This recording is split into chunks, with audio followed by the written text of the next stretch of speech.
When I started trading, I thought success came from overanalyzing charts. Years later, I realized it was the opposite.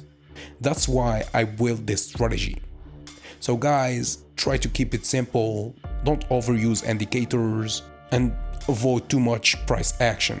This strategy is a proof that simple is better. Every time I open a trade, it's a win. And most of the time, I'm using 4 indicators at max. I don't use too much price action or technical and fundamental analysis. I have few rules to follow and I stick to that. Yeah, so if you want to learn my strategy, the first episode is free at learnthestrategy.com/free. Link in the description or in the bio.